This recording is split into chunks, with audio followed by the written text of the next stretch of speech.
ಎಲ್ಲರಿಗೂ ನಮಸ್ಕಾರ. ಈ ವಿಡಿಯೋನಲ್ಲಿ SAP 4th sem BCom Kannada ಪಠ್ಯಪುಸ್ತಕದಲ್ಲಿ ನೀಡಲಾಗಿರುವಂತಹ ಶಶಿಕಲಾ ವೀರಸ್ವಾಮಿಯವರು ಬರೆದಿರುವಂತಹ ಕಾರು ಕೊಂಟಿದ್ದೀಯಾ ಮಾರುತಿ ಈ ಪಾಠದ ಸಾರಾಂಶವನ್ನು ತಿಳಿದುಕೊಳ್ಳೋಣ ಸರಳವಾಗಿ. ಶಶಿಕಲಾ ವೀರಸ್ವಾಮಿ ಅವರ ಕಾರು ಕೊಂಡಿದ್ದೀಯಾ ಮಾರುತಿ ಅನ್ನೋ ಲೇಖನ ಲೇಖಕಿಯ ಜೀವನದಲ್ಲಿ ನಡೆದಿರುವಂತಹ ಹಾಸ್ಯಮಯ ಹಾಗೂ ನೆನಪಿನ ಘಟನೆಗಳನ್ನು ಒಳಗೊಂಡಿದೆ. ಈ ಲೇಖನದಲ್ಲಿ ಅವರು ತಮ್ಮ ಮೊದಲ ಕಾರನ್ನು ಖರೀದಿಸಿದ ಸಂದರ್ಭ, ಕಾರಿನ ಮೇಲಿನ ಪ್ರೀತಿ, ಚಾಲನೆ ಕಲಿಯುವಾಗ ಆದಂತಹ ಅನುಭವಗಳು ಹಾಗೂ ವಿವಿಧ ಚಾಲಕರಿಂದ ಅವರಿಗೆ ಆದಂತಹ ಅನುಭವಗಳನ್ನು ಅವರು ತುಂಬ ಮನೋರಂಜನಾತ್ಮಕವಾಗಿ ವಿವರಿಸಿದ್ದಾರೆ. ಲೇಖಕಿಯವರು ಬೆಂಗಳೂರಿನಲ್ಲಿ ಉಪನ್ಯಾಸಕಿಯಾಗಿದ್ದಾಗ ದೂರದರ್ಶನದ ಚಲನಚಿತ್ರ ಮತ್ತು ಧಾರಾವಾಹಿ ಆಯ್ಕೆ ಸಮಿತಿಯ ಸದಸ್ಯರಾಗಿದ್ದರು. ಈ ಸದಸ್ಯತ್ವದ ಗೌರವಧನ ಹಾಗೂ ಸೇವಾ ಅವಧಿಯ ಬಡ್ಡಿ ಹಣ ಒಟ್ಟಿಗೆ ಬಂದಾಗ ತಮ್ಮದೇ ಆದ ಕಾರು ಖರೀದಿಸಬೇಕು ಅಂತ ನಿರ್ಧರಿಸಿದರು. ಕಾಲೇಜು, ಸಭೆ ಸಮಾರಂಭಗಳು ಮತ್ತು ಸಾಹಿತ್ಯಿಕ ಕಾರ್ಯಕ್ರಮಗಳಿಗೆ ನಿರಂತರವಾಗಿ ಹೋಗಬೇಕಾಗಿದ್ದ ಕಾರಣದಿಂದ ಕಾರಿನ ಅಗತ್ಯ ಅವರಿಗೆ ತುಂಬಾ ಹೆಚ್ಚಾಗಿ ಅನುಭವ ಆಯಿತು. ಕೊನೆಗೆ ಅವರು ಬಿಳಿ ಬಣ್ಣದ ದ್ವಿತೀಯ ಅಂದರೆ ಸೆಕೆಂಡ್ ಹ್ಯಾಂಡಲ್ ಮಾರುತಿ 800 ಕಾರನ್ನು ಖರೀದಿಸಿದರು. ಕಾರು ಖರೀದಿಸಿದ ನಂತರ ಅವರಿಗೆ ಅಪಾರ ಸಂತೋಷ ಆಯಿತು. ಕಾರಿಗೆ ವಿಭೂತಿ, ಕುಂಕುಮ ಹಚ್ಚಿ, ಹೂವಿನ ಹಾರ ಹಾಕಿ, ನಿಂಬೆಹಣ್ಣು, ಮೆಣಸಿನಕಾಯಿ ಕಟ್ಟಿ ಸಂಭ್ರಮ ಪಟ್ಟರು. ಹೊಸ ಕಾರನ್ನು ಮನೆ ಮುಂದೆ ನಿಲ್ಲಿಸಿ ಇಡೀ ರಾತ್ರಿ ಅದನ್ನು ನೋಡ್ತಾ ಸಂಭ್ರಮ ಪಟ್ಕೊಂಡು ಸಮಯ ಕಳೆಯೋಷ್ಟು ಖುಷಿಪಟ್ಟರು. ಹೊಸ ಮಗುನ ನೋಡೋ ತಾಯಿಯಂತೆ ಕಾರಿನ ಮೇಲಿನ ಪ್ರೀತಿ, ಅವರ ಹೆಮ್ಮೆ ಅವರಿಗೆ ಉಂಟಾಯಿತು.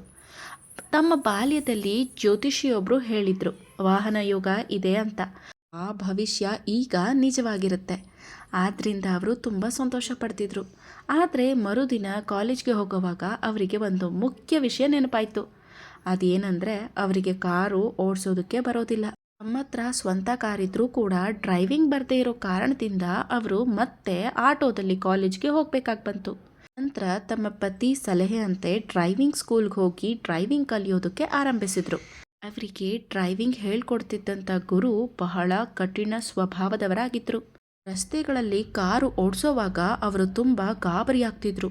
ಕಾರಿನ ಬಾನೆಟ್ ಮಾತ್ರ ಕಾಣೋ ಅಂತೆ ಸುತ್ತಮುತ್ತಲಿನ ಯಾವುದೂ ಕಾಣಿಸ್ದೇ ಇದ್ದರೆ ಎಷ್ಟು ಚೆನ್ನಾಗಿರುತ್ತೆ ಅಂತ ಲೇಖಕಿ ಹಾಸ್ಯವಾಗಿ ಹೇಳ್ತಾರೆ.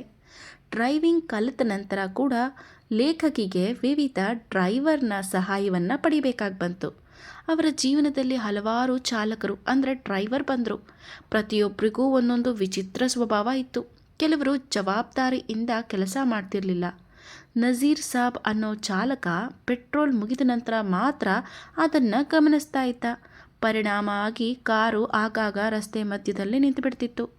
ಆಗ ಲೇಖಕಿಯವರು ಕಾರ್ನೊಳಗೆ ಕುಳಿತುಕೊಂಡು ಜನರ ಚಿಲಿಪಿಲಿ ವರ್ತನೆಗಳನ್ನು ನೋಡಿ ಮನೋರಂಜನೆ ಪಡ್ತಾ ಇದ್ರು. ಇನ್ನೊಬ್ಬ ಚಾಲಕ ಗೌಡ ಅಂತ, ಅವರು ಆಗಾಗ ಫೋನ್ ಮಾಡಿ ಹಣ ಕೇಳ್ತಿದ್ರು. ಮತ್ತೊಬ್ಬ ಗೋವಿಂದ ಎಂದಿಗೂ ಸಮಯಕ್ಕೆ ಬರ್ತಿರ್ಲಿಲ್ಲ. ಲೇಖಕಿಯವರು ಕಾರ್ಯಕ್ರಮ ಮುಗಿಸಿ ಬಂದಾಗ ಅವನು ಕಾಣೆಯಾಗ್ಬಿಡ್ತಿದ್ದ. ಕೆಲವರು ಗುಟ್ಕಾ ಸೇವನೆಗಾಗಿ ಮಧ್ಯ ಮಧ್ಯ ಕಾರನ್ನು ನಿಲ್ಲಿಸ್ತಾ ಇದ್ರು. ಕೆಲವರು ಅಜಾಗರೂಕತೆಯಿಂದ ಕಾರ್ ಓಡಿಸ್ತಿದ್ರು. ಇನ್ನೊಬ್ಬ ಚಾಲಕ ವಾರದಲ್ಲಿ 4 ದಿನ ರಜೆ ಹಾಕ್ತಿದ್ದ. ಅವನ ಮನೆಯವರಲ್ಲಿ ವಾರಕ್ಕೊಮ್ಮೆ ಯಾರಾದರೂ ಒಬ್ಬರು ಸಾಯ್ತಾ ಇರ್ತಾರೆ ಅಂತ ಕಾರಣ ಹೇಳ್ತಿದ್ದ. ಇಂತಹ ಚಾಲಕರಿಂದ ಲೇಖಕಿಯವರು ಅನೇಕ ತೊಂದರೆಗಳನ್ನ ಅನುಭವಿಸ್ತಿದ್ರು. ಕಾರು ಕೂಡ ಕೆಲವೊಮ್ಮೆ ವಿಚಿತ್ರವಾಗಿ ವರ್ತನೆ ಮಾಡ್ತಿತ್ತು. ಕೆಲವು ಸಂದರ್ಭಗಳಲ್ಲಿ ಅದು ರಸ್ತೆ ಮಧ್ಯದಲ್ಲಿ ನಿಂತು ಬಿಡ್ತಿತ್ತು. ಕೆಲವೊಮ್ಮೆ ಸಿಗ್ನಲ್ ಬಳಿ ಸರಿಯಾಗಿ ನಿಲ್ತಿರ್ಲಿಲ್ಲ. ಕೆಲವೊಮ್ಮೆ ಹಸಿರು ಸಿಗ್ನಲ್ ಬಂದರೂ ಮುಂದೆ ಸಾಗ್ತಿರ್ಲಿಲ್ಲ. ಇದರಿಂದ ಪೊಲೀಸವರು ಮತ್ತು ಇತರ ವಾಹನ ಸವಾರರಿಂದ ಗದರಿಸ್ಕೊಳ್ಬೇಕಾಗ್ತಿತ್ತು. ಆದರೂ ಕಾರಿನೊಂದಿಗೆ ಅವರಿಗೆ ವಿಶೇಷವಾದ ಬಾಂಧವ್ಯ ಬೆಳೆದಿತ್ತು.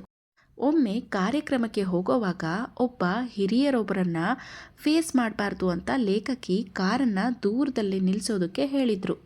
ಕಾರು ನೇರವಾಗಿ ಅವರ ಬಳಿಗೆ ಹೋಗಿ ನಿಂತುಬಿಡ್ತು. ಮತ್ತೊಮ್ಮೆ ನೆಂಟರನ್ನ ಬಸ್ ನಿಲ್ದಾಣ ಅಥವಾ ರೈಲು ನಿಲ್ದಾಣಕ್ಕೆ ಬಿಡೋದಕ್ಕೆ ಹೋಗುವಾಗ ಕಾರು ಮಧ್ಯದಲ್ಲೇ ಕೆಟ್ಟು ನಿಂತಿತ್ತು. ಆಗ ನೆಂಟರು ಸಲಹೆ ನೀಡ್ತಾ ಇದ್ರು, ಈ ಕಾರನ್ನು ಮಾರಿಬಿಡಬಾರ್ದಾ ಅಂತ. ಆದರೆ ಲೇಖಕಿಯವರಿಗೆ ತಮ್ಮ ಕಾರಿನ ಮೇಲೆ ತುಂಬ ಪ್ರೀತಿ ಇದ್ದ ಕಾರಣ ಅದನ್ನು ಮಾರೋದಕ್ಕೆ ಮನಸ್ಸಾಗ್ತಿರ್ಲಿಲ್ಲ. ಕಾಲಕ್ರಮೇಣ ಲೇಖಕಿಯವರು ಧಾರವಾಡಕ್ಕೆ ವರ್ಗವಾಗಿ ಹೋದರು, ಅಂದರೆ ಟ್ರಾನ್ಸ್ಫರ್ ಆಯಿತು. ಅಲ್ಲಿ ಕಾರಿನ ಅಗತ್ಯ ಕಡಿಮೆಯಾಗಿರೋ ಕಾರಣದಿಂದ ಮನಸ್ಸಿಲ್ದಿದ್ರೂ ಕೂಡ ತಮ್ಮ ಪ್ರೀತಿಯ ಮಾರುತಿ ಕಾರನ್ನು ಮಾರಬೇಕಾಯಿತು. ನಂತರ ಬೆಳಗಾವಿಗೆ ವರ್ಗವಾಗಿ ಹೋದ ಅವರು ಹೊಸ ಕಾರನ್ನು ಖರೀದಿಸಿ ಬಳಸತೊಡಗಿದ್ರು. ಆದರೂ ಪ್ರತಿಯೊಬ್ಬರಿಗೂ ಇರುತ್ತೆ ಅಲ್ವಾ ತಮ್ಮ ಮೊದಲ ಕಾರು ಅಂತ. ಅದೇ ರೀತಿಯ ಬಾಂಧವ್ಯ ಮಾರುತಿ ಕಾರ್ನೊಂದಿಗೆ ಹೊಂದಿದ್ದ ಲೇಖಕಿ ಆತ್ಮೀಯತೆ ಮತ್ತು ನೆನಪುಗಳು ಅವರ ಮನಸ್ಸಿನಲ್ಲಿ ಸದಾ ಉಳಿದ್ವು. ಈ ಲೇಖನ ಕೇವಲ ಕಾರಿನ ಕಥೆಯಲ್ಲ, ಇದು ಒಬ್ಬ ಮಹಿಳೆಯ ಕನಸು, ಸಾಧನೆ, ಸಂತೋಷ, ಹಾಸ್ಯ, ಕಷ್ಟ ಮತ್ತು ನೆನಪುಗಳ ಚಿತ್ರಣ ಆಗಿದೆ.